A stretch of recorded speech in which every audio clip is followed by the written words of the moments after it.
உங்களை ஒருத்தர் திட்டுறாங்க, ஒருத்தர் விமர்சனம் பண்றாங்கன்னா உங்களோட கர்மாவை காசே கொடுக்காம, பணமே கொடுக்காம அழகா உங்ககிட்ட இருந்து விலைக்கு வாங்கிக்கிறாங்கன்னு அர்த்தம். அருமையா சொன்னீங்க. உண்மைதான் அது. அதனால நீ என்னை பேசுறியா பேசிக்கோ, திட்டுறையா திட்டிக்கோ, எனக்கு அதை பத்தி கவலையே இல்லை. என்ன காரணம்?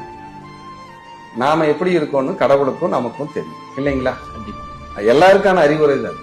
அதனால உங்களை ஒருத்தருக்கு பேசுறாங்க, விமர்சனம் பண்றாங்கன்னா தயவு செய்து கவலைப்படாது, கடந்து போங்க. விமர்சனம் பண்றவங்க விமர்சனம் பண்ணிட்டு அங்கேயே தான் வாய்க்கால் மேட்லயே உட்காந்துருப்பாங்க.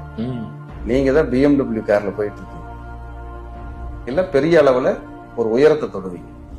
விமர்சிப்பவர்கள் வீணாய் போனவர்கள், விமர்சனத்தை ஏற்றுக்கொள்பவர்கள் விதியை வெல்பவர்கள். இதுதான் உண்மை. அதனால அதை பத்தி கவலையே பட வேண்டாங்கிறது என்னுடைய கருத்து.